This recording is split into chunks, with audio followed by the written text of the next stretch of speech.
안녕하세요. 반갑습니다.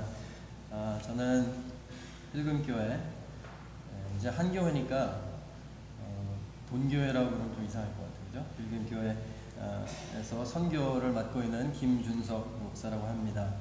신대희 목사님께서 지금 한국을 방문 중이시기 때문에 제가 부탁을 받고 오늘 함께 예배를 드리게 됐는데요.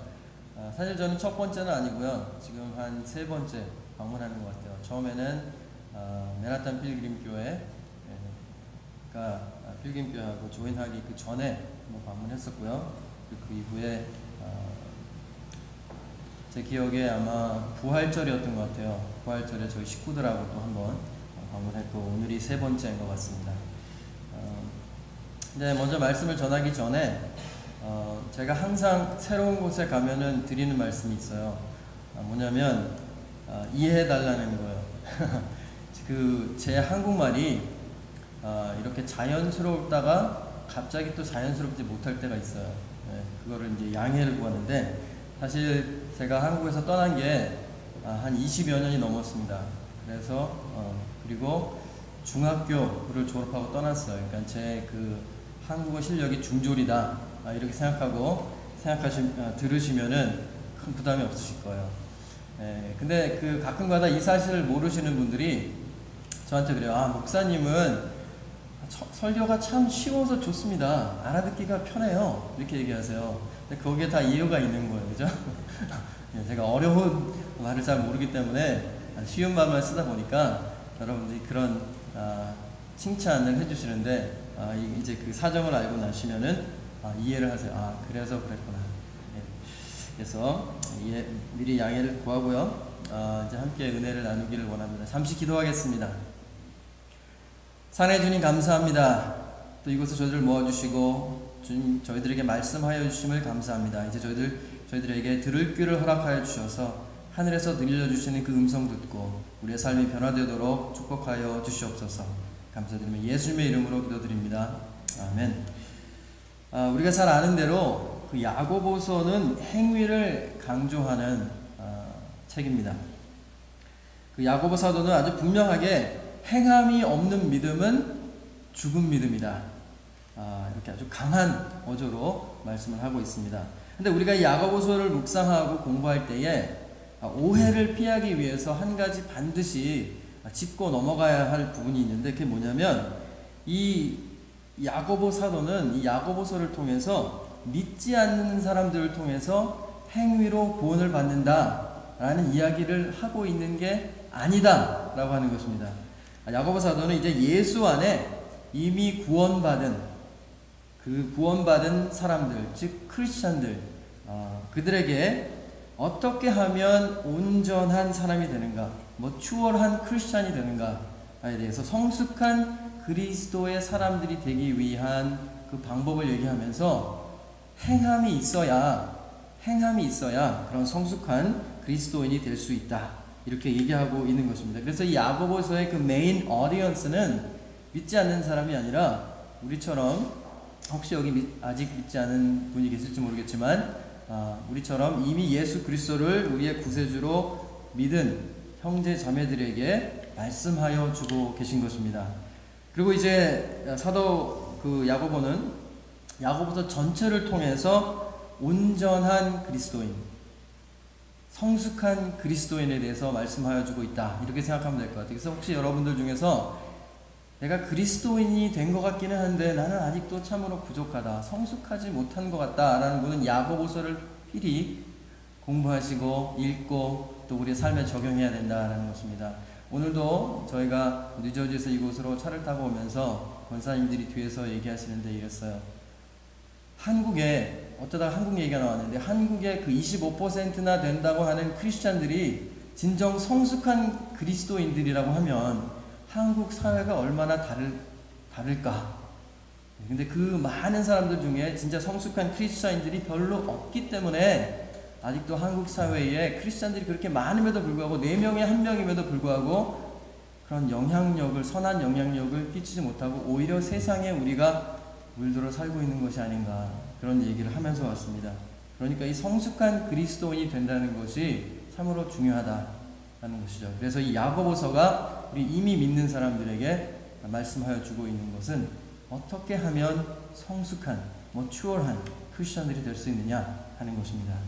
먼저 야고보서 1장을 보면은 야고보 사도는 주님 안에 영적으로 성숙한 사람은 인내하는 사람이다, 이렇게 말씀을 해주고 있습니다. 그리고 이제 그 1장을 통해서 어떻게 인내하는 것이 우리에게 축복인가 하는 얘기를 풀어서 얘기해 줍니다. 1장 2절로 3절에 이렇게 기록되어져 있습니다. 내 형제들아, 너희가 여러 가지 시험을 당하거든 온전히 기쁘게 여기라. 이는 너희 믿음의 시련이 인내를 만들어내는 줄을 너희가 알미라. 인내를 온전히 이루라. 이는 너희로 온전하고 고비하여 조금도 부족함이 없게 하려 함이라. 즉 인내하는 그리스도인이 온전한 그리스도인, 부족함 없는 그리스도인이다, 이렇게 말씀하여 주고 있는 것입니다.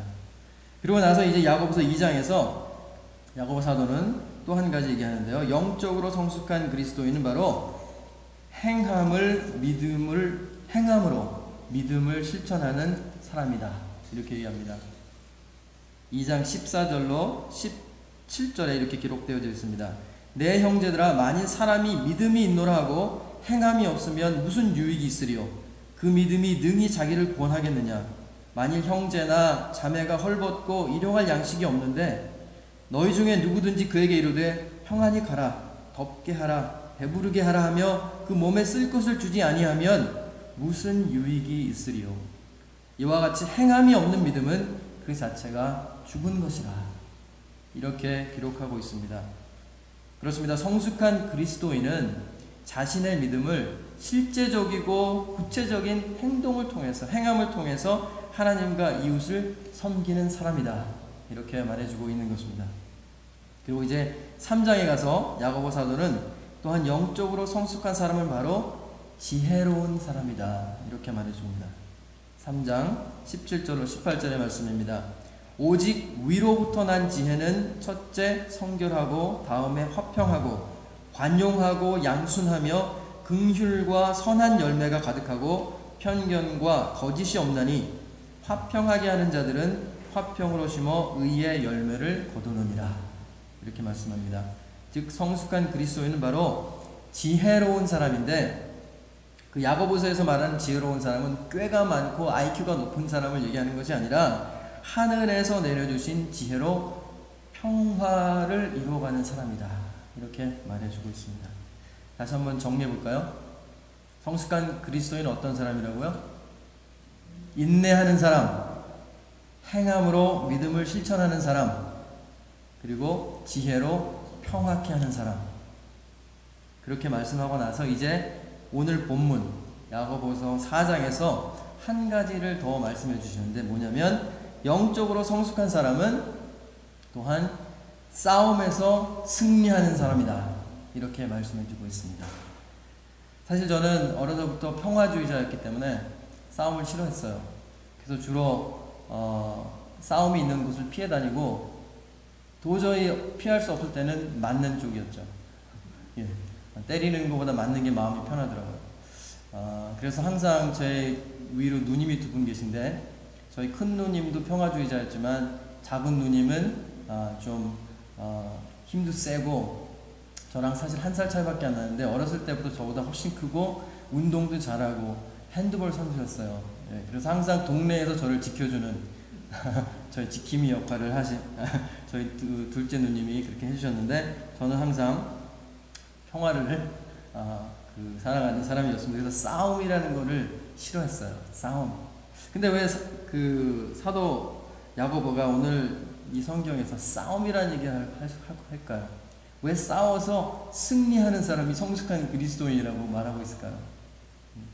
우리 한국 사람들이 응원할 때 파이팅이라는 응원 하잖아요. 어떻게 보면 좀 너무 과격한, 싸우라는 거 아니에요? 싸우라는 거. 그냥 good luck, 그죠? 아니면 cheer up, 아니면 일본 사람들은 간바레 그러더라고요. 힘내라, 그런 식으로 해도 될 텐데 싸워라 파이팅. 미국 사람도 잘 이해 못해요, 파이팅 그러면. anyway, 그 싸움이라고 하는 그 단어 안에는 그 네거티브한 그 컨노테이션이 있어요. 근데 왜 야고보 사도는 우리들에게 영적으로 성숙한 사람들은 싸움에서 승리하는 사람이다 라고 말하고 있는 것일까요?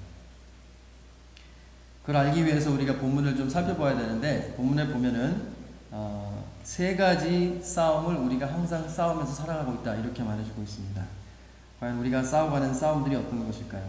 첫째로 우리들은 우리 형제 자매, 즉 가까운 주위의 사람들과 늘 싸우면서 살아간다 이렇게 말해주고 있습니다.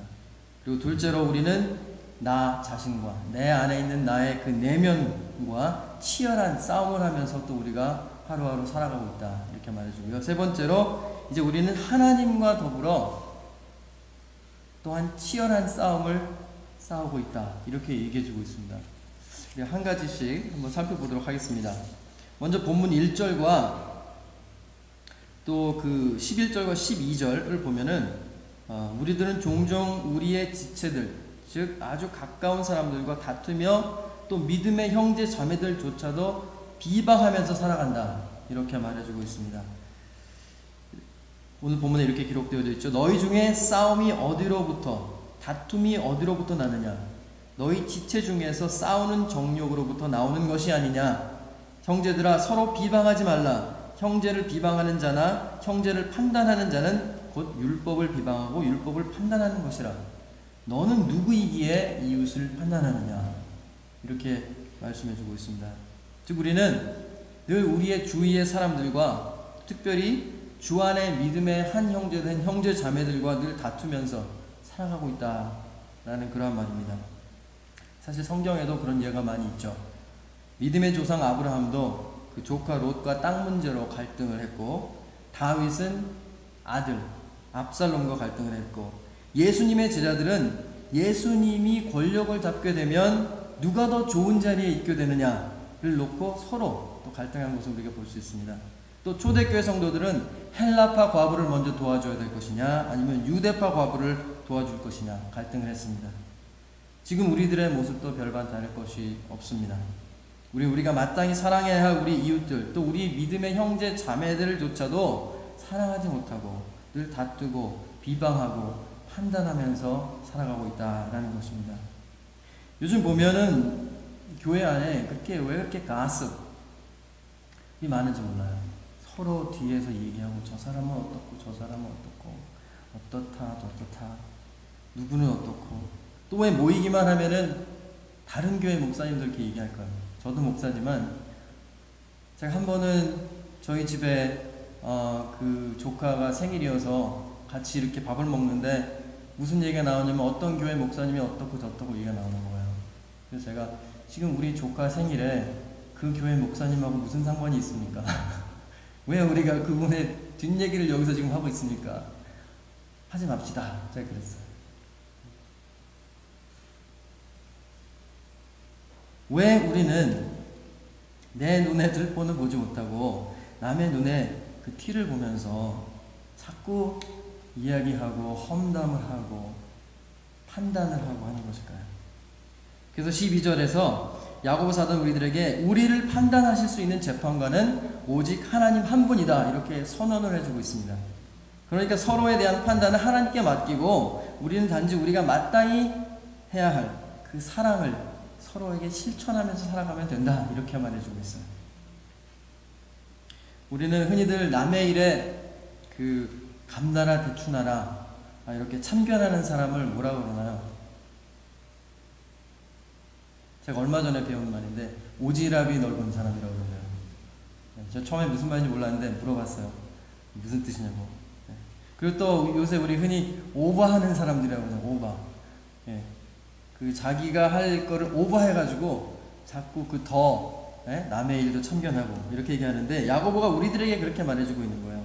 각 사람에 대한 판단은 하나님께서 하시는 일이니까 우리는 그 일에 참견하지 말고, 즉 오버하지 말고 우리가 마땅히 해야 할 일인 이웃 사랑, 형제 자매 사랑만 하면 된다 이렇게 말씀해주고 있는 것입니다. 이렇듯 우리는 우리의 이웃들, 우리의 형제 자매들과 싸우면서 살아갑니다. 근데 사실 우리의 그 삶 속에서 그보다 더 치열한 싸움은 바로 나 자신과의 싸움입니다. 본문 2절로 3절 말씀입니다. 너희는 욕심을 내어도 얻지 못하며 살인하며 시기하여도 능히 취하지 못함으로 다투고 싸우는도다. 너희가 얻지 못함은 구하지 아니하기 때문이요 구하여도 받지 못함은 정욕으로 쓰려고 잘못 구하기 때문이다. 즉 이 말씀을 보면 우리 안에 있는 이 정욕, 우리 안에 있는 이 욕심, 항상 우리 안에서 나를 붙들고 있고 나를 지배하고 있다라는 것입니다. 즉 우리는 내 안에 있는 욕심 때문에 늘 갈등하고 내 안에 있는 정욕 때문에 늘 자신과 치열한 싸움을 살아가고 있다는 것입니다. 늘 우리 안에서 두 마음이 있다고 얘기하잖아요. 바울도 서로 싸우는 거예요. 그 안에서 내 자신이 갈등한다라는 것입니다. 우리는 매일같이 하나님 앞에 나와서 간구합니다. 아침에 일어나서 새벽 기도에 나오는 분들도 있고 식사 때마다 또 예배 참여할 때마다 자기 전에 간구합니다. 기도합니다. 근데 그 내용들, 우리의 기도의 내용들을 잘 살펴보면은 우리가 구하는 것들의 대부분이 다 나의 욕심을 채우기 위해서, 나의 정욕을 만족시키기 위해서, 나와 내 가정, 내 사업체, 조금 더 나가면 내 친척들, 부모님들, 우리들이 구하는 대부분의 것들이 나 자신만을 위한 이기적인 것들이다라는 것입니다. 그래서 오늘 본문은 분명하게 말해줍니다. 우리가 우리의 욕심으로, 우리의 정욕으로 쓰려고 구하는 것들을 하나님께서는 절대로 들어주시지 않으신다라고 말씀하고 있는 것입니다. 이렇듯 우리는 또 우리의 이웃들, 형제 자매들뿐만 아니라 나 자신과 내 안에 있는 정욕과 치열한 싸움을 싸우면서 살아가고 있다는 것입니다. 그런데 오늘 본문에 보면은 또 우리의 삶 속에서 우리가 가지고 있는 가장 큰 갈등, 가장 큰 싸움, 나 자신과의 싸움, 다른 사람들과의 싸움보다도 더 큰 싸움은 하나님과의 싸움이다. 이렇게 말하고 있습니다. 본문 4절을 보겠습니다. 가늠한 여인들아, 세상과 벗된 것이 하나님과 원수됨을 알지 못하느냐?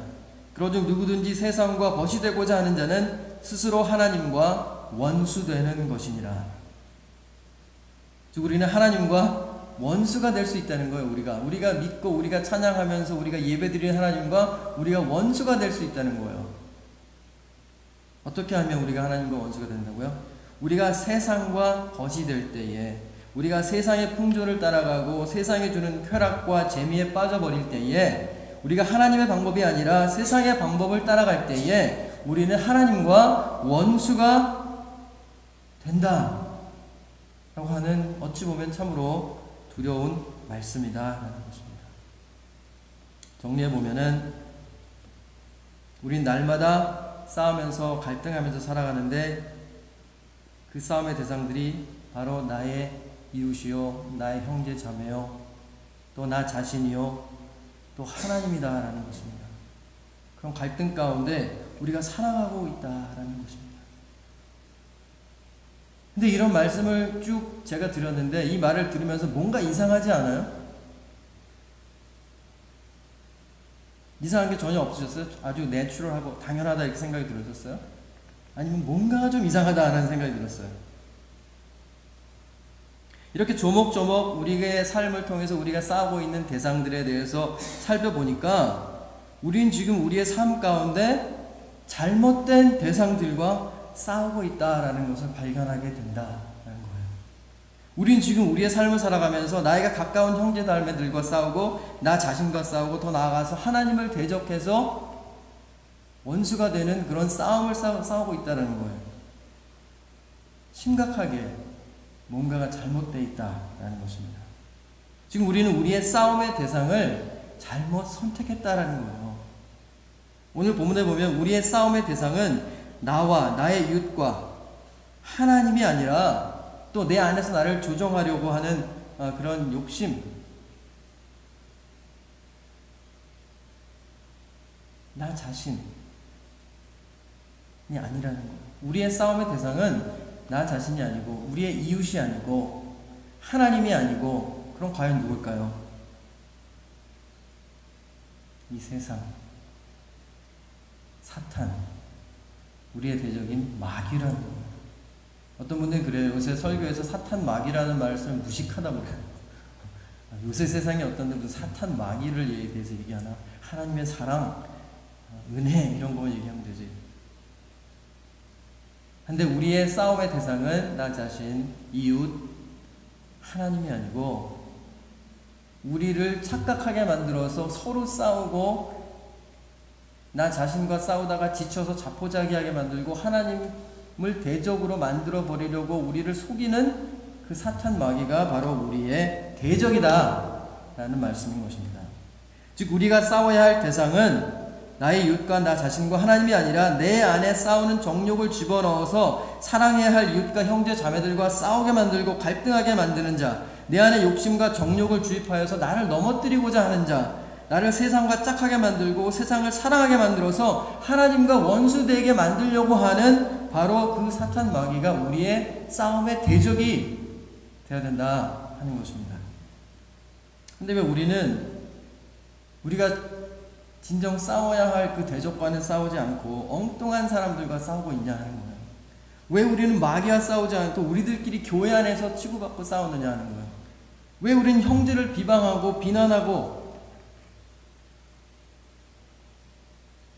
왜 우리는 내 안에 정욕과 욕심을 집어넣으려는 그 사탄과 직접 맞대어서 영적인 전쟁을 하려고 하지 않고 나 자신의 무력한 모습에 실망하고 절망하고 자포자기 하느냐 하는 것입니다. 왜 우리는 마귀와 싸우지 않고 하나님과 갈등하고 하나님과 원수가 되려고 하느냐 하는 것입니다. 우리가 반드시 알아야 되는 것은 그것이 바로 사탄 마귀의 계책이다라는 거예요. 아마 여러분들 중에 그 C.S. 루이스가 쓴 스쿨테이프스 레터를 읽어보신 분이 있을 거예요. 벌써 우리가 어떻다는 것을 다 알고 우리를 속이려고 하는 아주 간교한, 창세기에도 아담과 하와를 속이잖아요. 너가 이 선악과를 먹으면 하나님처럼 될 수 있어.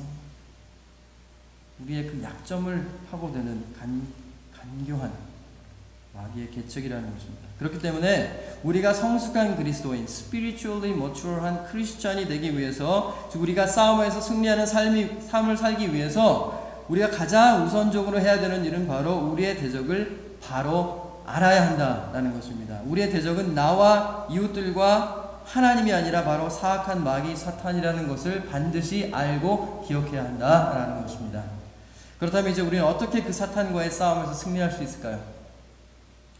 이런 말씀을 들으면 어떤 분들은 이 사탄을 묵상하기 시작해요.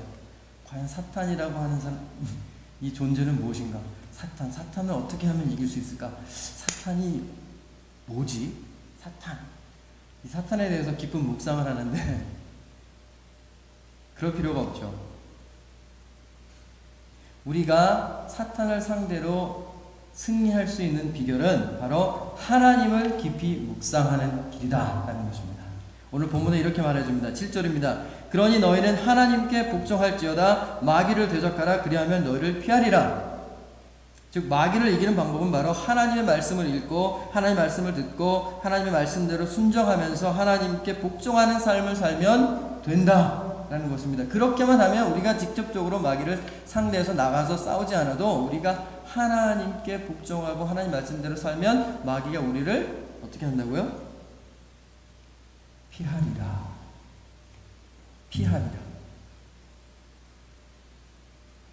우리가 하나님께 복종할 때, 하나님 말씀에 복종할 때, 순종할 때 마귀가 우리를 피한다고 말씀하고 있습니다. 8절입니다. 하나님을 가까이 하라. 그리하면 너희를 가까이 하시리라. 주인들아 손을 깨끗이 하라. 두 마음을 품은 자들아 마음을 성결케 하라.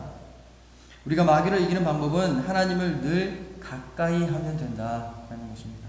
늘 우리의 죄를 고백하고 슬퍼하며 애통하며 하나님 앞에 나와야 한다는 것입니다. 우리는 그저 하나님 앞에 가까이 나와서 하나님 곁에 바짝 붙어 있기만 하면은 승리할 수 있다 라고 말씀하여 주고 있는 것입니다. 세 번째 10절입니다. 주 앞에서 낮추라. 그리하면 주께서 너희를 높이시리라. 우리가 하나님 앞에 우리를 낮추고 하나님의 도우심을 간구하면서 겸손하게 하나님께 나올 때 하나님께서는 우리를 높이시고 존귀하게 하셔서 우리가 마귀를 대적하여서 넉넉히 싸워 이길 수 있는 권세와 능력을 우리에게 주신다라는 것입니다. 우리를 높이신다는 의미가 뭐냐면, 존귀케 한다는 의미가 뭐냐면 우리에게 힘과 능력을 주시겠다 하는 말씀이라는 것입니다. 하나님께서 가장 싫어하는 것이 뭔지 아세요? 교만이에요. 그래서 10절에 하나님 앞에 낮추라 하고 우리에게 말씀하고 계십니다. 근데 여러분들은 혹시 이 교만하다고 하면 나는 교만하지 않아. 나는 얼마나 겸허하고 겸손한 사람인데. 보통 대부분 그렇게 생각해요. 저도 그렇게 생각했었어요. 나는 참 겸손한 사람이다. 근데 그게 교만이에요. 근데 혹시 여러분들 우리들 중에 누가 가장 교만한 사람인지 아세요? 바로 기도하지 않는 사람입니다. 기도하지 않는 사람. 왜 그럴까요? 왜냐하면 우리가 기도하지 않는다는 것은 바로 나는 하나님 없이도, 즉 하나님의 도우심, 하나님의 지혜와 인도하심 없이도 나 혼자 잘 살아갈 수 있다라고 하는 가장 큰 교만이다라고 합니다.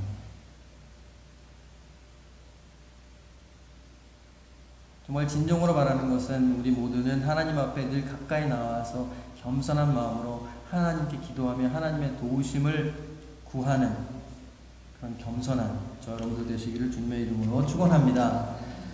이제 말씀을 마무리합니다. 이처럼 우리가 하나님께 복종하고 하나님을 가까이 하고 하나님 앞에 낮추고 겸손해질 때 우리는 우리의 대적인 마귀와 또한 마귀가 주관하는 이 세상과 넉넉히 싸워 이길 수 있다라고 하는 것입니다. 우리의 싸움의 대상은 내가 아니요 우리의 형제 자매가 아니요 하나님이 아닙니다. 우리의 대적들은 바로 이 세상과 이 세상의 주관자인 사탄, 마귀라는 것입니다.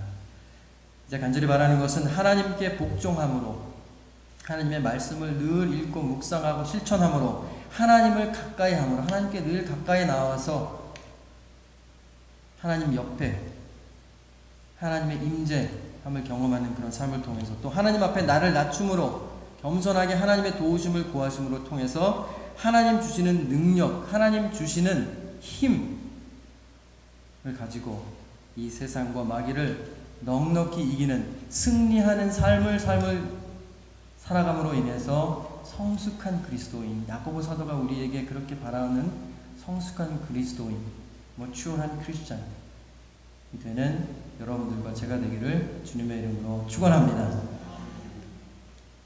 사랑의 주님, 오늘도 말씀을 통하여 우리들에게 깨달음을 주심을 감사드립니다.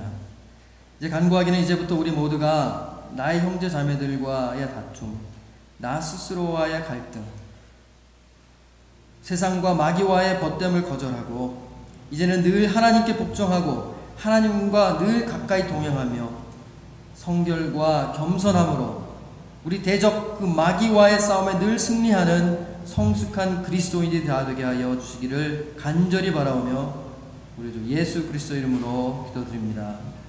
아멘.